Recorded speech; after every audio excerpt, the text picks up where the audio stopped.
Cool, I think we're live.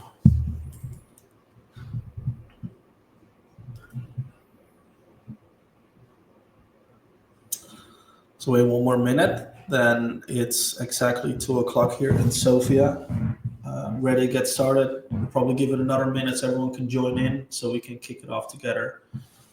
Another month, another webinar, another masterclass, this time around loan option model market making. A model that we've always originally said we seem to be against, but always what we say is it's more about the terms than the model itself. So this is going to be an exciting one.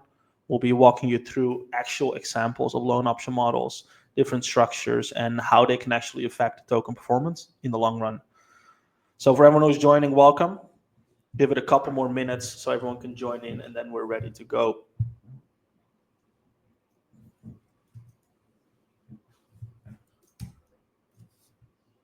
In the meantime, while we're here, I'll do a little sales on our X and YouTube and LinkedIn.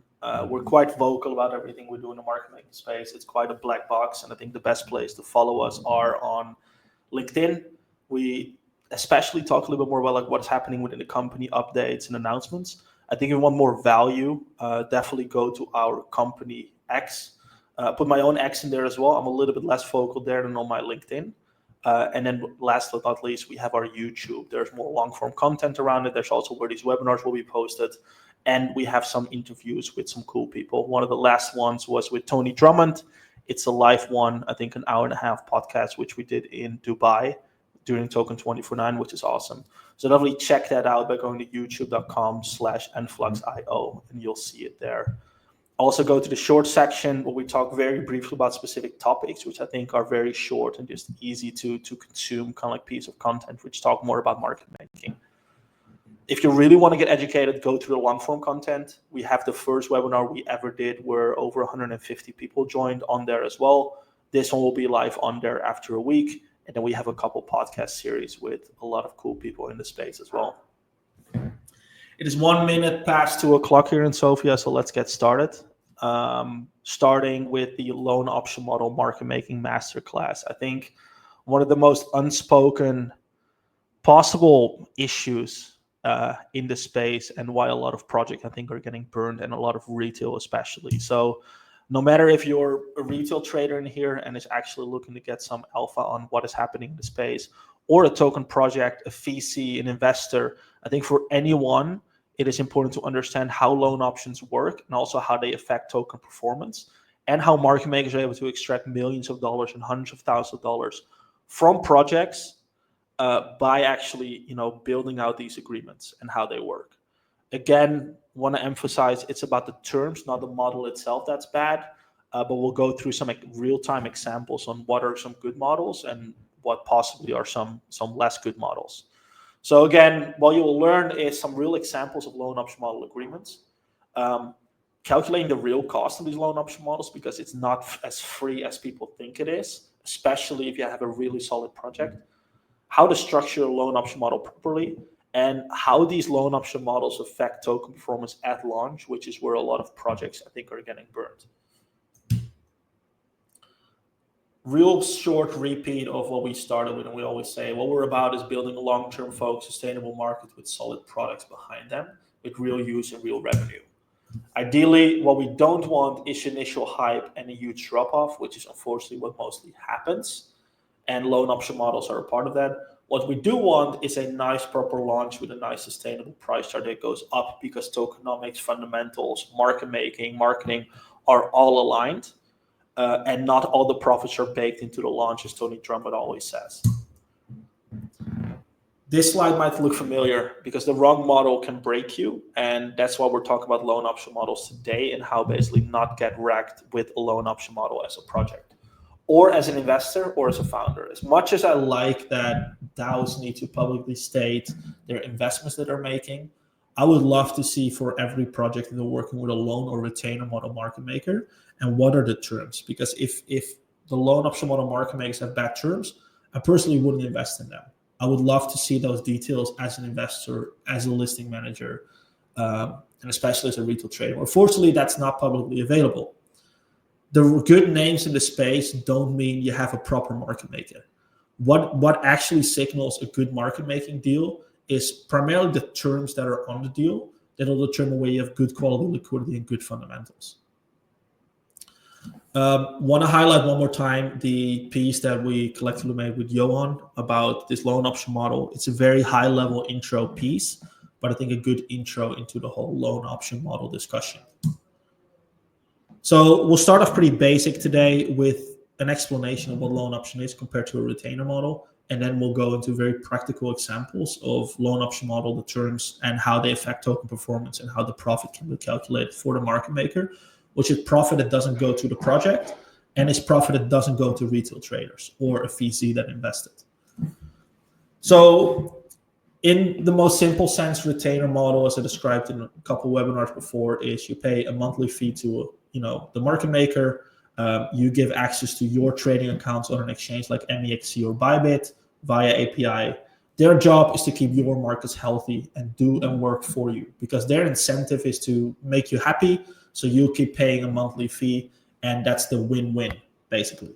Pretty simple model. How the market maker makes money is a simple retainer model.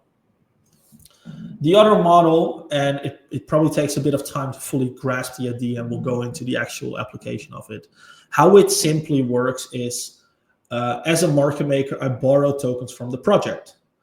I will let them know that I will do market making on their product on the exchanges with some level of KPIs involved around depth and spread, but that's often not the case.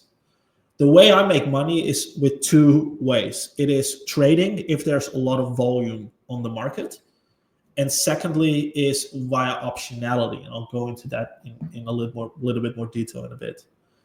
The trading for profit really happens only on projects where there's enough volume, so there can be tiny little arbitrage opportunities taken. One thing to understand is market makers need to make money somehow. So if you don't have volume, they'll have to do it via optionality. It's a risk reward play, which I'll go into in a bit, on how they make money and how they are going to, cancel out the risk for them, basically. The biggest downside here is that you really hire a hedge fund almost. A hedge fund that will trade for themselves. It's like, I get tokens from you, I have KPIs, but within those KPIs, I'll do whatever I want that is beneficial for me. And of course, I have some, I think, how do you call it, respect or something. I kind of fuck over the project because they won't like that and the retail is not going to be happy. But there's no obligation because they'll still simply work within the KPIs. We work on retainer model for the project. On loan option, they work for themselves. It's kind of like a hedge fund, and they work within the KPIs that they give you. So you got to properly structure incentives. So a loan option model works as follows, or has the following components. There's a percentage of supply, the amount of tokens that a project, the market maker, borrows. This often goes around like 2.5 to 5% of the token supply, often talking about millions of dollars of tokens that are being borrowed. Then the amount of markets that are actively providing liquidity on, with what spread and depth, and primarily depth is important, are they providing on these markets? What are the KPIs, if there are any? Another big component is the strike prices. What levels is the market maker allowed to buy tokens back at? The duration is a big part. A big one is also in the money at TGE. So how many tokens are, allowed to be bought back at the current price? I'll go into that in a bit. And I think a big issue is the reporting side of things. So what is the market maker actually reporting back to the project on the service they deliver? Most importantly, to understand this is the project's role, the market maker's role, to create a healthy market. You borrow or give tokens back to the project, or the project borrows loans tokens out to the market maker. As return, they create a healthy market for you. So you got to make sure that the KPIs and everything is centered around creating a healthy market for other people to trade it, and not simply to give out tokens because then you have a big name on your resume, so to say. We'll go into that in a little bit more detail on how these deals are structured, and especially strike prices, because these are optionalities. What this means is that if I put a strike price in at the current price, if the price is 10% higher, I have the right to buy back the X amount of tokens at the price that is stated in the agreement. That means in bull markets, market makers tend to make a lot of money because they have the right to buy back tokens at a significantly lower price. What I'll do now is I'll go over 4 market making examples. 3 of them are basically structured from, let's say, a not so good, agreement to a bit better, to a pretty decent one, and lastly to kind of like a hybrid model between a retainer and a loan option model, so you can understand the dynamics that play out. In the meantime, I'll help you calculate, how much this actually costs projects when price rises to certain levels, or does, let's say, a 20% increase. So this is a real example of a loan option model we've seen in the past. So the market maker takes around 5% of the token supply of an $80 million FDV project, which is roughly 4 million. He'll market make on 5 exchanges. The strike price are at the money. What this means is that if the price is $1 at the moment and the agreement is for 6 months, the market maker is allowed to buy back those tokens at $1 at the end of the agreement, which means that if price goes to $2, they're able to buy back at $1, pocketing 100% difference over 4 million. Then the KPIs of this agreement are a spread of 20 basis points on each market and a total depth across all markets combined of 5 markets of 105K in total. The reporting that was stated on this market that I will do is we'll provide you an insights on the amount of volume we have traded relative to the total volume on each of these markets. And I want to go over this and share some thoughts on things you need to look out for here and how this works and why this is actually not the greatest deal. I've highlighted it in orange for decently okay to red is like a bad deal for a project. First of all, percentage of supply. Getting $4 million of tokens is a lot of money. 5% of the token supply, which means, again, if you want to calculate how much selling pressure that could result into, if the strike price is $1 and the price goes to $2, which is very much possible in a bull market, this market maker is able to buy back all the tokens, so the $4 million, at $1 and sell it for double the price, pocketing the difference. That is why these market makers in a bull market, if price rises, is able to pocket a lot.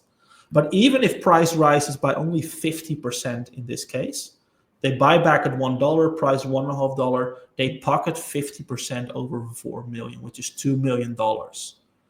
This is something they liquidate along the way and the profit they'll take on these deals. So as you can imagine, there's a lot of selling pressure that come onto this project at launch, or if price rises only with 10, 20, 30%, because the market maker might take profit along the way and stepwise. The bigger this deal, percentage of supply, or the value that they're getting, the more money they can make if price rises with 10, 20, 30%.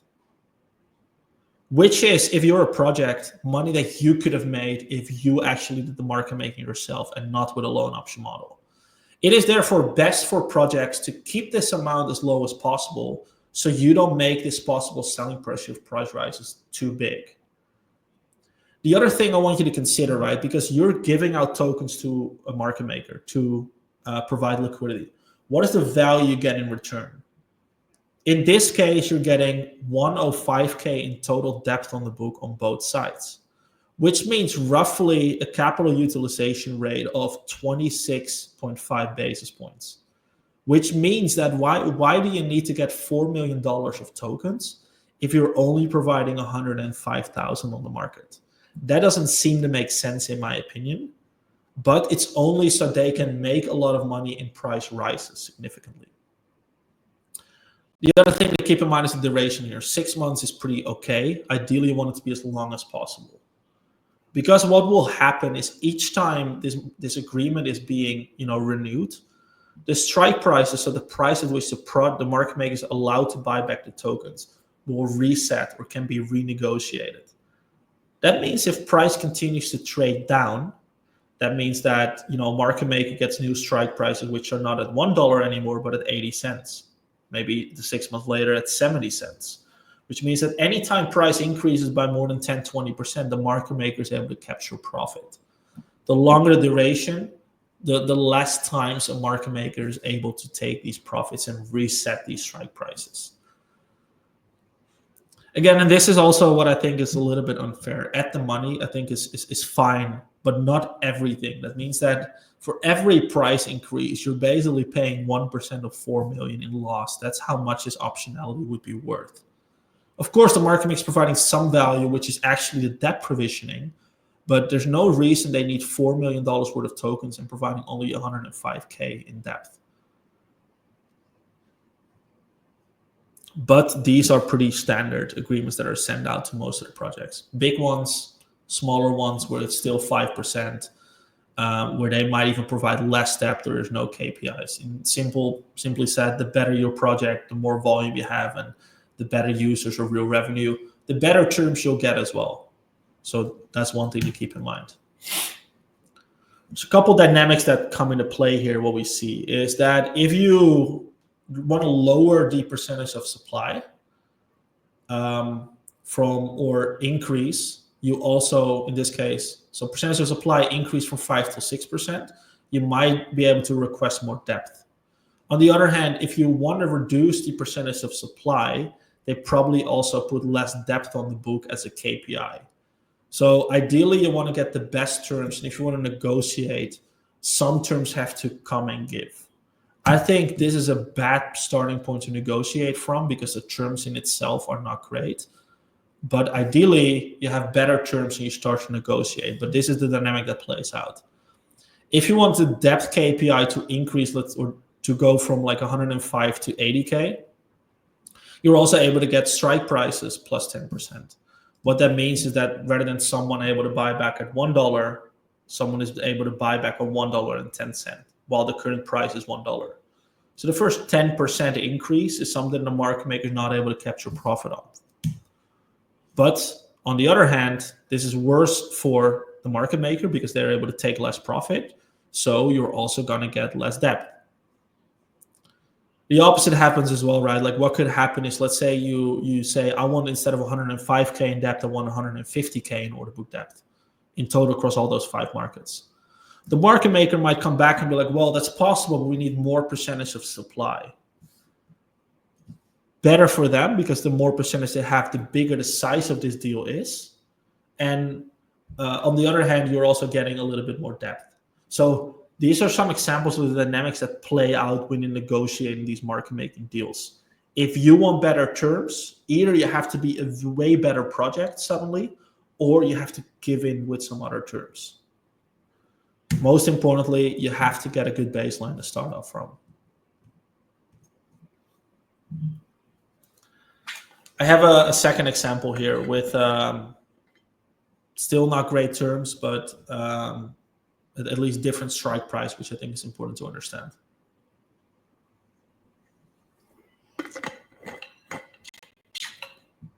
So in this case, $75 million FTB, 3% of supply. It's around like $2.5 million that the market maker is borrowing. Still 5 exchanges, let's say. Could be any number, right? And this is how the strike prices are structured. So at the money means the current price. Then the second strike price is for 500K worth of tokens, so 20% of the amount of tokens you receive. They can sell at the current price plus 15%. So let's say the current price is $1, $1.15. They're able to buy back 500K tokens. Another 500K tokens they're allowed to buy back at the current price plus 30%, so $1.30 in that case. Which means that if price increases significantly to, let's say, $4 or above this strike price, they're able to buy back at those levels. But already for every price increase initially, there is already some profit to be taken because $500,000 worth of tokens are buyable at $1. So if price goes to $1.50, they're already pocketing 250K. This is, let's say, a 3-month agreement. I changed these numbers slightly. It was actually a 4, but I didn't want to put the same agreement in here. It's so 3 months. Every 3 months, this whole agreement can be renewed and things can be negotiated and stuff, which means, again, that if price continues to slide down, they're always able to get lower strike prices. KPIs, nothing discussed. There was nothing in an agreement, nothing mentioned about like this is how much depth we provide, no visibility. and the reporting was around how much volume they have done compared to the total market. What I wanted to show you is a representation of what these strike prices mean and how you can read it. So picked out a chart, the current price is $1. So ATM is $1. ATM at the money is current price is $1. Strike price are lined out here. And the situation is the current price is $1.20.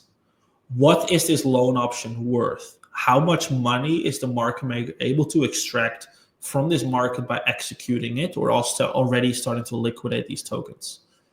Because he's able to buy back 500K tokens at $1. He's able to buy back 500,000 tokens at $1.15, which is also below the strike price. And he's able to buy back 5,000 tokens at $1.30, which is not a profitable option to take at this point. So let's do some calculations, right? Again, at the money, current price $1. No, the price at which the agreement was started at $1. Current price $1.20, and here again the strike prices. So off these first strike price, he's able to buy 500,000 tokens for $1 each. So he's buying 500K. He's selling it for 600K because the price is $1.20, 20% above the current price. Profit 100K. The second option is he's able to buy back 500,000 tokens at a price of $1.15. So the cost he buys for 500,000 tokens for $575. Selling it for $600 because the current price is $1.20. And of course, there's some slippage involved, right? So of this first option, he's already able to pocket 100K worth of money in less than 3 months. If price, of course, goes up. If price goes down, that's not the case. Second option, which is for 20 tokens, 20% of the tokens, 500,000 tokens, because the total size is 2.5 million tokens, or $1 million worth of tokens. Selling it for 600K, buying it for 275, pocketing already 25K. That doesn't mean he had sold this already, right? But he could do it at this point and pocketing the difference. And when the agreement is over, he's able to basically buy the tokens cheaper and return them back to the project. Just for the sake of understanding how these work and how much value this third layer of these strike prices are, he is able to buy back, current price of $1.20. He is able to buy back these tokens at $1.30, costing him for 500,000 tokens, $650,000. He's able to sell them at the current price for $1.20, which means that if he would exercise this and if he would sell too much at these levels, he would actually, take a loss on this deal. Of course, market makers wouldn't exercise this part of the option because it's not profitable. They wouldn't sell all these tokens at these levels and then forcefully have to buy it back here at this strike price. But it's more if price increases to, let's say, $1.50 or $1.60, which is a 60% increase, this strike price also becomes profitable, and this optionality would be worth over 200-300K. I hope this illustrates that because the size is $2.5 million worth of tokens, these optionalities are massive for the market maker. He would have only received 500K, which would have been enough maybe to provide decent liquidity on this market. This profit here will be significantly lower. Why this could be predatory is because, the profit that this market maker is taking has to come from somewhere. It has to come from either the project, because they couldn't have taken it from retail that has bought, and from the market maker, because someone else is the counterparty, that is then losing money on this deal. So it's market making, or at least markets are a zero-sum game, right? Like when someone money, the other person has to lose. And in this time, if the market maker makes 100 to 300K, which is maybe an absurd amount, is that fair? And that means that someone else is losing that type of money in the market. This could have gone to treasury building for the project, which would have extended runway, which could have gone into marketing activities to actually boost the product. Could have gone into product development. and making sure the product at least advances and there's more users that actually find it useful. But in this case, going into the market maker's hand. That's not an issue, in my opinion, if the risk reward for the market maker is fair, because they could also lose some money, or if price goes down, these optionalities wouldn't expire. But often what we see is that it's a highly skewed game where projects don't understand how these deals exactly work, what the real cost is if price really increases significantly, which is always their assumption because they believe in their project, and what that would mean in terms of profit for the market maker, which means no profit for them. It means, again, quick, I did it in the beginning, but I want to do it again. We talk about this quite often on X more in depth with threads as well. So give us a follow primarily on Enflux.io. YouTube, some long form pieces. Last one was with Tony Drummond. I've done one with TBTC, an interview, which is very interesting. And on LinkedIn is more company announcements. Also give me a follow on LinkedIn, Valentin, and the rest of the team, because we do talk about these topics quite a lot. Wanted to go through one more example, which is actually a better deal, just to show some perspective on how these deals also could be structured, right? So $100 million FTV project, 5% of the token supply, which is 5 million, is given out. 5 exchanges still, 12-month agreement, which is better because that means that if the price goes down, there's not a continuously reset of these strike prices. KPIs are clearly described, meaning there's clear 2% depth, spread, maybe even 5% depth or 1% depth KPIs on there. And there's proper dashboards on the depth provisioning, which show actually what is the contribution that the market maker has done to the depth and the spread over time. Strike prices.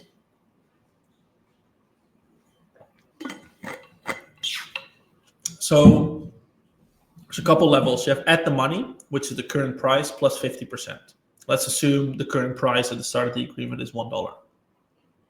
If 1/3 of the amount of tokens received is at the money plus 50%, which means that unless the price goes up to $1.50, there's no possible profit for the market maker, which is in a way fair, right? Like, why do they need to make so much money off a 10% price increase, which is very common in the crypto space? So there's almost guaranteed profit. So these strike prices are 50, 100, 150. Is this normal? I think it's also fine if it's a little bit lower, but it all depends. Of course, there's a complex story around how much token supply is kind of given out. I think if there's less token supply, it's fine if these strike prices are significantly lower. Depends on the agreement duration. And one thing I think to understand again is if you have a really good project, you're going to get better terms like these compared to the shitty project where the risk is just too much for the project, for the market maker. What this means, if price goes to 60% up, so $1.60, and the current price is $1, and the market maker is able to pocket, let's say, around like 10%, which is still 500,000. But if this is on a big enough market, that might be suitable, so to say. So it's all project dependent. But I just wanted to clearly highlight a different approach to structuring these deals and why one is better than the other. Again, it's not the model that is bad, it's the terms. And I would primarily say the founders and VCs and anyone else, like, just don't be uninformed on these. Talk to the right parties. Clearly understand how market makers would trade this, what their incentives are to dump. And I think ask the market maker to propose both options, a loan if you think you want that, and a retainer, so you have good comparison between both. Because the market maker makes money in a couple ways, right? It's either a monthly fee, retainer model, either by trading, by getting a loan and trading a lot because the volume is important, or the strike price and optionality. It's all risk reward for them as well. If you want better terms, or if the risk is too much because your project is not great, or you have a lot of OTC investments that are unlocking over the next 4 or 5 months, he thinks the risk is too high, so he's going to give you worse terms. That's something to understand. Market makers want to make some money in some way, and it either is going to be via a monthly fee, trading, so you can make money off the volume, or optionality. If you are not willing to pay a monthly fee, if you have zero volume, they will have to make money of the optionality and give you some kind of like bad terms. If you're not willing to pay a monthly fee, but you have great amount of volume, so millions of dollars on the book organically, 5 different markets, top tier exchanges, good fundamentals, no OTC unlocking happening or from investors. So the only direction the price can go is up. You're going to have significantly better terms on these deals, and it starts to make sense. That's why this deal often makes sense for big projects in the top 400 to 600 range max, but not for the smaller ones, because simply they don't have enough volume. That's why we often recommend start with a retainer model. Once you build up enough volume, maybe go to a hybrid. If you have significant volume, maybe you can go to a loan option model, but simply be aware of all these terms that are playing out and what the cost would be if price increases to a certain level. To be fair, I'm always surprised why project would take this at launch, because you're basically saying, if price goes up, I don't want to take the profit as a project. I'm okay, my market maker, to take the profit. Unless you believe in your token price not to go up from here, but only down, it might make sense to take a deal because these strike prices are never hit. But then also question yourself, if you think that price will go down, definitely the market maker is going to outsmart you and know that as well. And he's not going to be able to put his precious dollars on the book for you.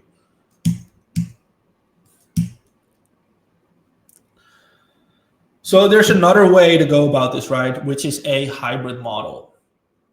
What this means is you pay a smaller retainer fee, so to say, and at the same time you also get better terms on a loan option model, because there's a couple ways for someone who makes money. It's either a monthly fee, optionality, or trading. In this case, you give a smaller monthly fee, you also give optionality, you outsource the whole market making to another party. You don't have to deal with exchange, you don't have to deal with funding the accounts or rebalancing, which is in a way awesome. But you're also not screwing yourself over with bad terms, because this is what it could look like, right? $75 million FTV project, taking 0.5%, so that's $375,000 worth of tokens. There's a 1.5K retainer fee, which is at least something, so the market maker does make some money somehow, always. 5 exchanges, 6-month agreement, which is decent. Clear KPIs and 2% depth and spread. And dashboards and KPIs are clearly there real time to actually see what the market maker is doing. When it comes to strike prices, as you can see as well, right, they're similar to the ones that we saw before. Actually, exactly the same. But as you can see here, there's less token supply that had to be given out, which means that if price rises to $1.50, he's not able to pocket like hundreds of thousands of dollars, but able to pocket a couple thousands, which is still some upside for the market maker. So this is what I mean, where you can structure it in a way where you de-risk yourself if price goes up significantly, but you also de-risk the market maker slightly by giving them a monthly fee every month to provide liquidity. One thing that we find is that as the retainer models all have similar prices, ranging from, let's say, 1.5 or sometimes 2K to 5K per market. Pretty clearly, loan option models go everywhere. They go from some market makers requesting 5% of supply, some requesting 1%, 3%. Strike prices, some doing everything at the money, some doing it at like 30%. It's all over the place. There's no logical reason for a market maker to price something in here. Of course, they all have their methods, but they're all over the place, and it's hard to compare them. It's not a standard thing that you see here. So when you want multiple agreements, ask them to put in almost these metrics. Hey, what is percentage supply? What's the number of market? What are strike prices? What is the duration? What are the KPIs that you do? And what does your reporting look like? And do you have dashboards so we can see what you're actually doing on the market? If you have this, exactly the same from everyone, you have something to compare it with. Ideally, they all have similar strike prices, which are comparable and similar amount of token supply. And then you go back to a project, to the market, and be like, well, we've got significantly better deals from this market maker. Right now, you don't seem to be anything close to a good deal. Can you rethink your approach? Because it doesn't seem to make sense. And that's how you slowly and bit by bit start to negotiate better terms on these deals. So again, it's all about risk reward for the market maker and the project. If you are, again, a solid project with good terms and everything, you de-risk it for the market maker so you get better terms. So when do you get bad terms? Is bad fundamentals. There's no real use case for the token. Also means no real revenue, no real users, bad tokenomics, for example, crazy amount of unlocks with no buying pressure, no hype around it, no organic liquidity, no organic volume, then you'll get the worst terms possible. The opposite, of course, you have everything good here. That means you're going to get good terms. It's all a risk reward play. If you want better terms, you got to give in with something. And ideally, that just means you have more volume so market makers can make money in a different way.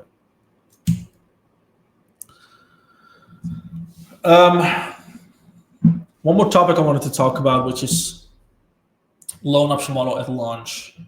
Because these are, when we talk about risk reward, right, like periods where there's a decent amount of risk for the market maker. Because there's no price history there.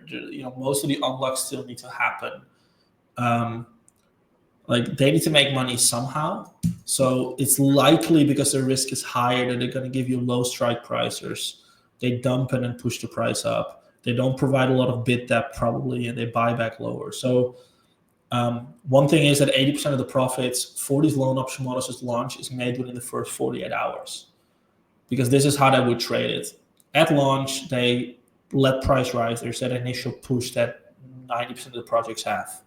Strike prices are quite low most of the time, so they're able to buy back tokens lower if they want to.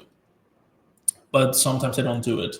They'll start to offload at these loan option models tokens at these higher prices. Could be a lot of them, forcefully possibly pushing price down because they know that they can later on buy it back at a lower price. Along the way, their job is, of course, to create a healthy market, in theory, but they might not even provide bid liquidity at these levels because it's too risky for them. So they'll first start to offload at the initial push, not provide market stability and any bid liquidity. When price drops, that's where they start to, put bid liquidity on the book again. They might not make money off the strike price in this case, but they very well know how to trade these things and pocket the difference between this and this. Duration of these agreements are often low as well because they prefer to renegotiate strike prices after 3 months and pocket, let's say, 15, 20, 30, 50K on these launches here. 3 months later, they renegotiate strike prices and they get good deals again and they pocket another, big chunk. I really hope that everyone is able to, follow this as well. It's getting quite technical, especially with these calculations. In the meantime, if you have any questions, drop them in the comment section on either X, where people are, or on the LinkedIn page, and we'll cover them in a bit. If they get really technical, I'll put my Telegram in here later, but also feel free to reach out via the LinkedIn page, but on the X page on our profiles. One other thing that I think is important that we've seen, which I think highlights the misaligned incentives a lot, is stories we've heard around, hey, the whole market is pumping, but our price is not going up. When we digged a little bit deeper into these projects, they had renewals for their loan option model market maker coming up. There's a huge incentive for a market maker to keep price down as much as possible before a renewal rather than shoot it up. That means that, they probably start selling to keep price down, lock in better terms and strike prices at the launch, and after that, let price rise again like the whole market is doing. By doing so, they're able to very quickly pocket a difference because they let price rise before the agreement ends and they do a renewal. The strike price will be higher, so they're able to lock in less profit if the strike prices are profitable in the new deal. This is a slide from the previous one, and just wanted to highlight one more thing, which is the role of a market maker is pretty simple. It's filling up an order book with as many orders as possible close to the current price on both sides so others can trade. You are loaning out tokens so you can get depth on the book. That is the trade-off that is being made here, the exchange of value that is happening in a loan option model. So if you don't have any KPIs, or if you don't have anything to stand on when it comes to the amount of depth they provide, I think you might be buying yourself in the ass. Make sure that you understand what the role of the market maker is. It's not to push price up and down. It's not to manipulate markets, not to extract as much value from the market as possible. It is simply so you can get adoption, where if someone is coming into the marketing funnel, wants to buy a token, they can, in a healthy market.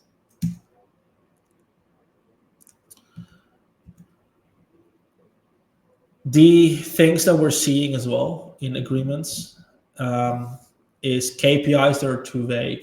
Like, I understand that some deals or some projects cannot get great KPIs. Some deals have to be made. If you really want a loan option model, you just have to accept it. And I think as long as the market maker is transparent around it, I think that's fine. But these are the deals that we're seeing. Is there is a spread of 35 basis points, which is fine. 2% depth KPI upon organic support. That doesn't mean much, right? Like organics, that there's no KPI that this either means, well, we don't do anything, or we do amount of depth based on organic support. So what is the value again in return? You don't know. Then they also state, we use commercially reasonable efforts to add liquidity to the token on the selected exchanges. That is it. They just need to put some orders on the book. That's what their uptime is, but it doesn't mean how much of depth, and it is reasonably what is doable. And I think this is really a big risk for projects where there's no KPI. And again, market makers will not put their precious dollars on the book to save you while they kind of fuck over themselves. Quality liquidity, in that sense, comes from the market maker's incentives or KPIs. On a retainer model, that means getting a monthly fee, needing to keep the client happy with doing a proper job. On a loan option model, that means having proper KPIs to hold the market maker accountable. Again, it's not that you need to, if you're a small project, you need to go to a market maker and be like, hey, I listened to Enflux's webinar and I need to negotiate good KPIs. It's like, you can try that and try your best, but of course, the market maker also needs to be willing to make an investment in you and take that risk, so to say. Some projects are not eligible for good terms and a loan option model agreement, and that's why you have to reconsider a market, like a retainer model. So again, negotiate the right terms, negotiate the percentage of supply, number of markets, strike price, duration, the KPIs, and then of course, not very unimportant, is the amount of reporting that they do. Dashboards over time, not static reports on a weekly basis. You want to see minute by minute what is happening if you want to, not that you'll need to.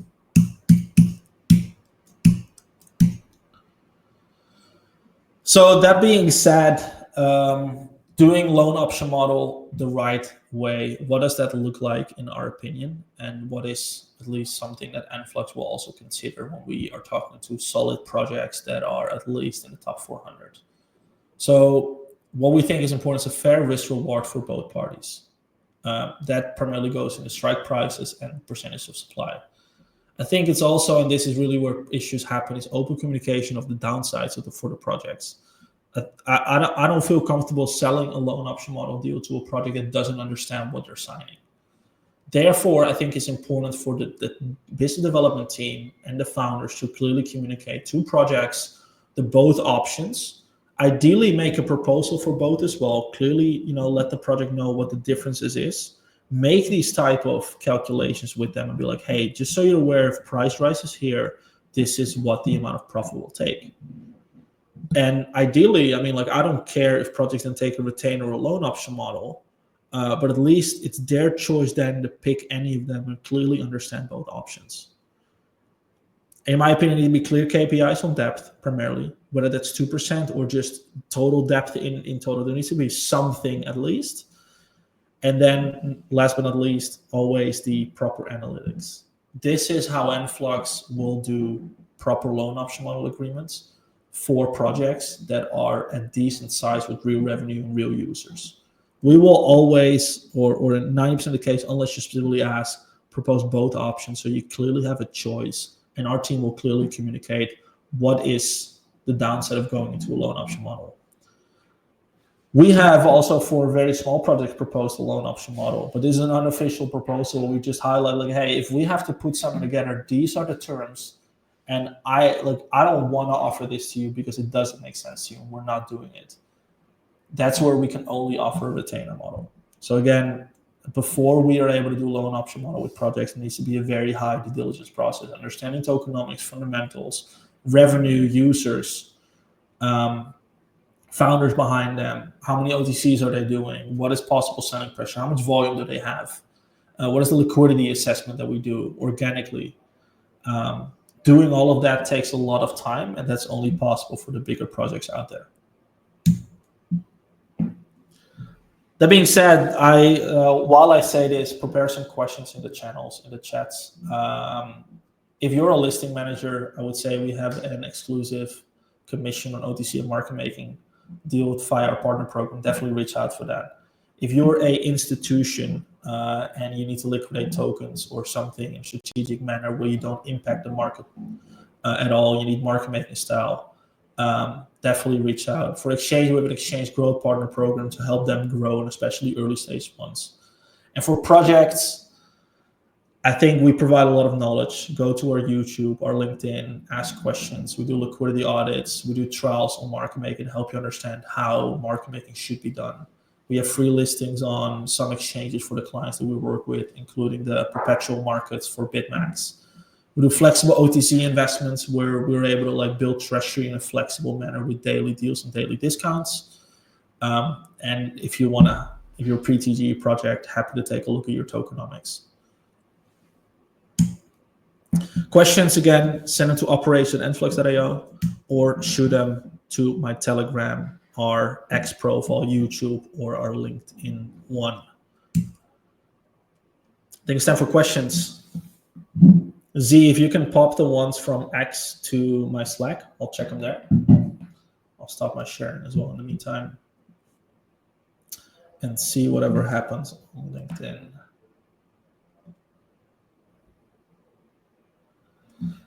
Let me go there.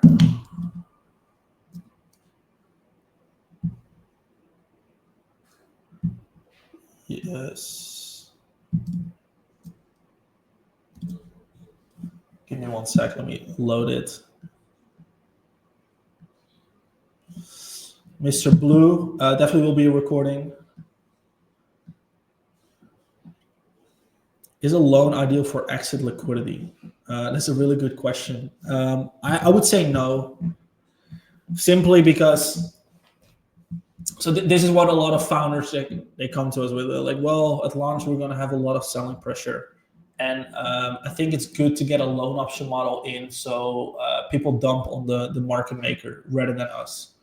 And I really think that you cannot outsmart a market maker. A market maker will do proper due diligence. They know how to trade this. They're not going to put their precious dollars on the account and burn themselves. They'll rather burn you in saving themselves. So you can try to make them exit liquidity, but they'll know things that you'll know.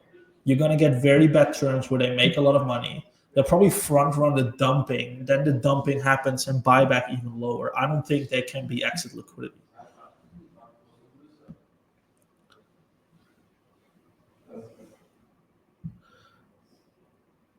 Okay, Web3 counselor, we see.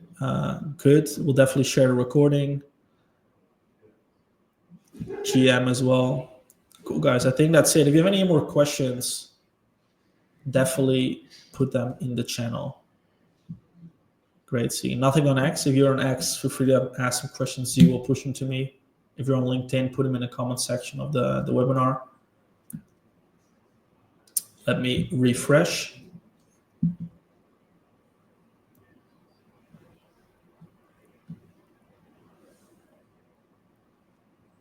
Hey, Joseph, happy to be here too. Cool, guys. I think that is it. I would say for everyone who joined, thanks for joining. We'll be doing this every month. We'll be going live on X significantly more. But definitely these sessions are useful. It's only once a month. It's small topics, less than an hour, to quickly go over topics like loan option model for projects, VCs, investors, listing managers, to just clearly understand what is happening in the space. Even for retail traders, right? This is a very important topic. You want to understand how the deals are structured behind the scenes for these projects, because that significantly impact the profit potential that you can have. If there's malicious OTC deals, if there's malicious unfair loan option model agreements, it could mean that the project has a higher likelihood of going down rather than up, which means a significant risk for your investment as well. Again, if you have any questions, feel free to reach out, give us a follow on LinkedIn, X, and YouTube. And otherwise, I'll see you next time.